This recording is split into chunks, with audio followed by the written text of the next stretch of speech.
Welcome one and all to WKYC Channel 3's edition of the Ultimate Cleveland Sports Show every Friday starting at 12:30. I am Adam the Bull, and coming up on today's show, I'm going to tell you why, even though I'm worried about the Guardians' offense, I'm not worried about their best hitter, Jason.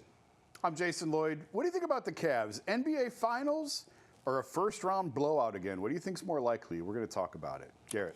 I'm G. Bush, and we're going to talk about Andrew Berry does not have a contract. Does that mean he's going to spend his rent money in the club? We'll explain what that means when we come back. McNuggets. And there are a lot of potential upcoming free agents across the AFC North. We're going to tell you which ones we'd be most happy with if they left their respective teams.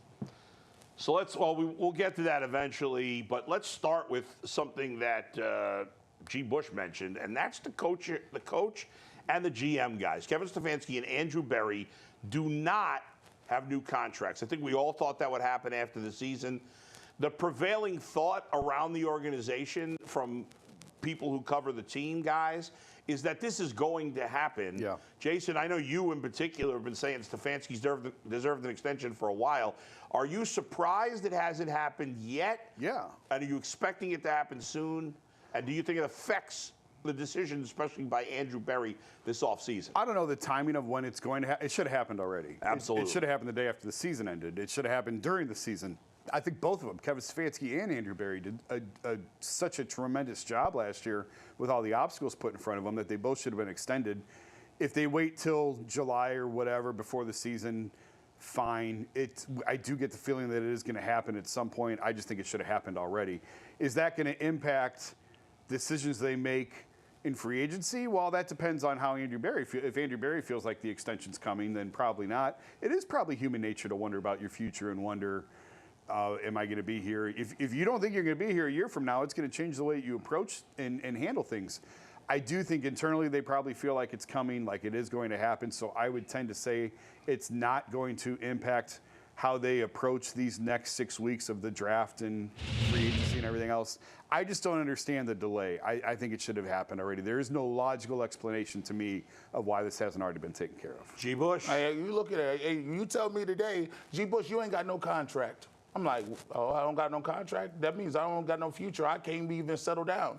So that's going to change the way I'm on the show. I need to shoot the ball. I need to be out here talking. I need to be jumping in these conversations because I got to prove that I should have got a contract. When you Andrew Berry and you have a season like you did, they won the awards, you looking around like, listen, man, if you don't believe in me now, well, wait till I go get these receivers.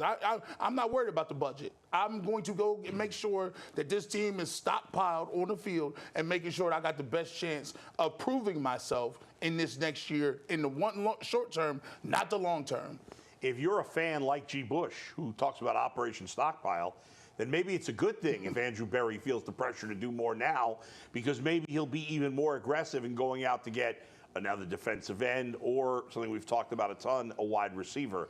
I think Andrew Berry is way too big a nerd to make that decision. And I say that with all loving, I'm pro nerd. You like that, Steve.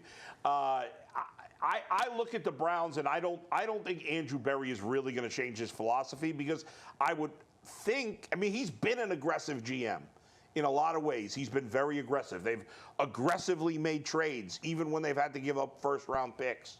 They've been aggressive in free agency, really all the years he's been here, and they need to do it again. Deshaun Watson, this is it. This is the make-or-break season for the most important position on the team. I know that his contract is 5 years, but if Deshaun Watson fails to have a good season in 2024, then the Browns next year may be drafting a quarterback in the first round, even if Deshaun Watson has 2 years left. That is not out of the possibility of reality.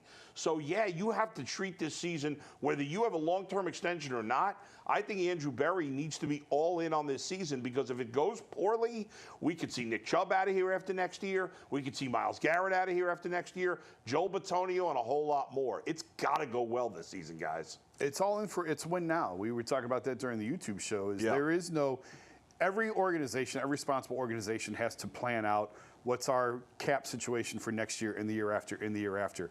It's part of just being fiduciary responsibility. Yeah. But to your point, last year felt like the most important season. Now this year feels like the most important season because so many guys are in the prime of their career. Myles Garrett's not getting any younger.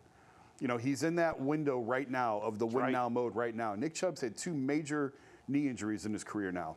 It is right now. It's no longer a point of what are you going to do a year from now or 2 years from now or 3 years from now. It has to be about 2020. And it's not like the conference or the division are getting any easier 3 years from now or 5 years from now. All the other good quarterbacks in the AFC outside of Aaron Rodgers are young. So it's not like, well, let's wait it out here. No, there's none of that. Wait it out.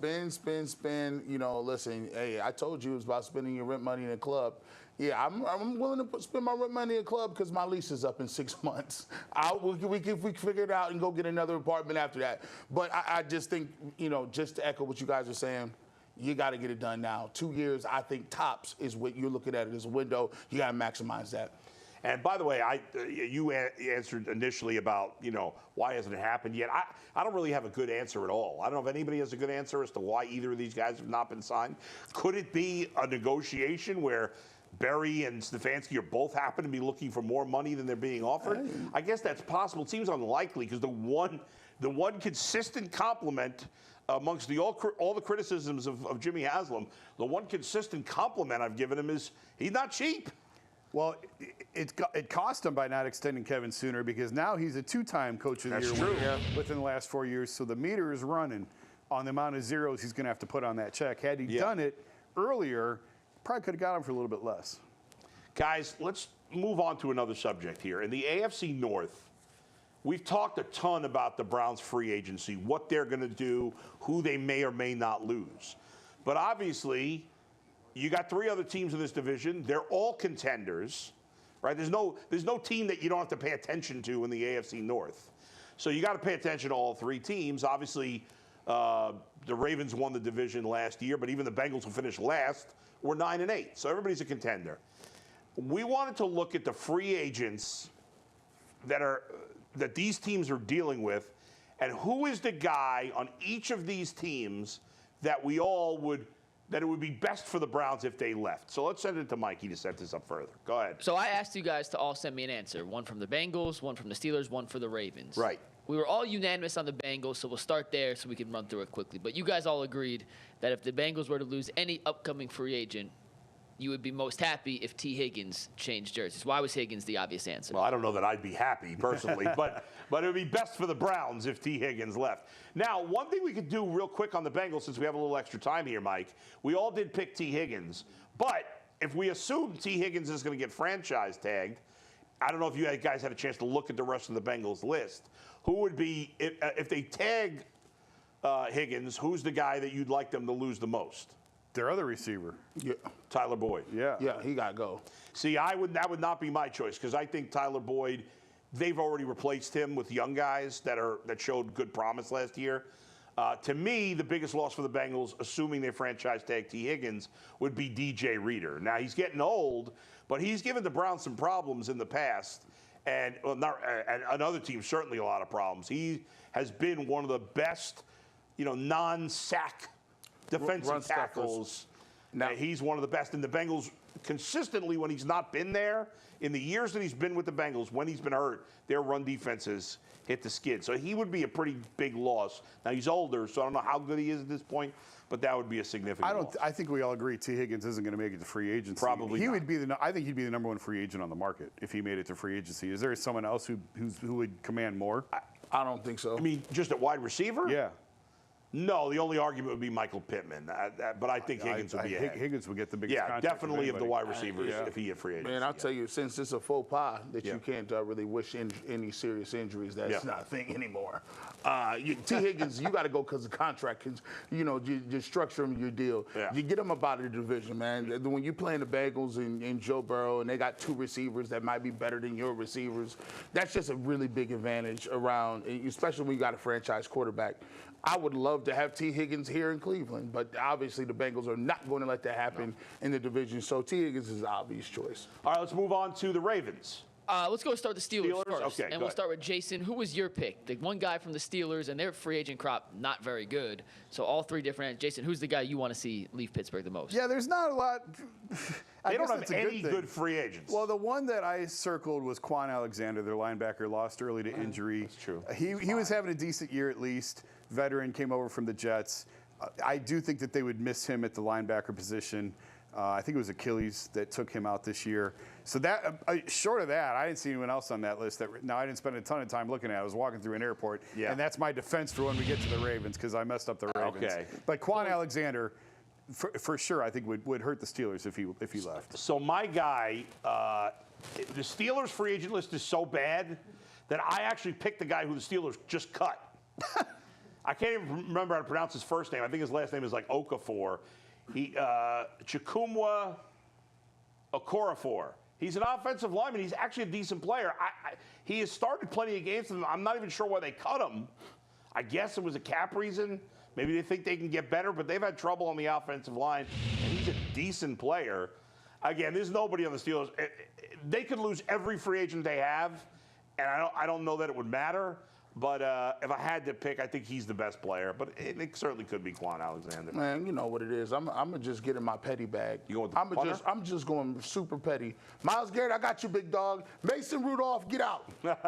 Mason Rudolph, do not collect $200. Do not go past go. And we need to see you in the real world. You need to be a civilian, and welcome to the job force. We need to see him do something out of football. Maybe landscaping or running some accounting services. But Mason Rudolph, I don't like your helmet situation. No. Get up out of here. I'm just being petty. It don't even really help the Browns. Actually, they should keep you if I want to help the Browns. Yeah, that's but I'm true. just being petty to get you on the street. That's true. The best thing for the Browns with the Steelers is that they don't add a quarterback, is that they keep free agent Mason Rudolph, even keep free agent Mitch Trubisky to battle with Kenny Pickett. Go ahead, Mike. Ravens. We'll go to the Ravens, and Jason, because I know you already regret your answer, I'm going to let you start so you can't steal anyone else's. I went with Kevin Zeitler, the offensive guard. He spent some time in Cleveland. Good player. He's a good player. And in my defense, it's not much of a defense. Mike sent this out, and I was walking through the airport in Denver yesterday, flying home from spring training, scrolled through lists. It's like, nope, not Odell. Nope, not Jadavian. Zeitler. Give me Zeitler. Because I think there is some continuity. There's something to be said for continuity across the offensive line. And he's been a solid player throughout his career. And if they did lose him, it would be a hit. It just wouldn't be as big of a hit as the name that I didn't see on the list, and I totally forgot. By the way, I'm now deaf from Mike saying in my ear, "You're bull, you're next, bull, you're next." Bull, you're next. Can you just tell all three of us so it doesn't, I don't know. Go ahead. My guy is Matabuke. Yes. Yeah, I can't pronounce anybody's name. That should have been my guy. But, I mean, we talked about him in the beginning of the show. We talked about potential free agent ads for the Browns. This guy is a young, up-and-coming player. He's in the prime of his career. Somebody's going to pay him a ton of money. And the Ravens, listen, Lamar won the MVP. He was one of the best players. A big bounce back year because he's been kind of okay the last 2 years. Between his MVPs, he's like the Blake Snell of quarterbacks. He wins an MVP or he's just okay. But really, the Ravens were as good as they were because of their defense more than anything. And he developing into this really excellent defensive lineman is a big part of the reason why they were so good. So he's my choice.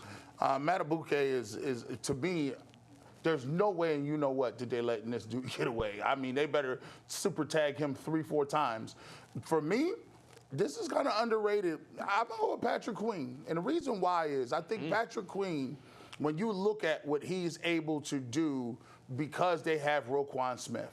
Roquan Smith gives them an ability to get him lined up, and Patrick Queen kind of slides down to that rover position where it's, hey, he's sideline to sideline, uses athleticism, and you got two really good linebackers that can play 3 downs, stop the run and the pass. If you get him up out of here, you can isolate Roquan Smith in the run game, and I think there'll be a less of a dynamic force on defense. All right.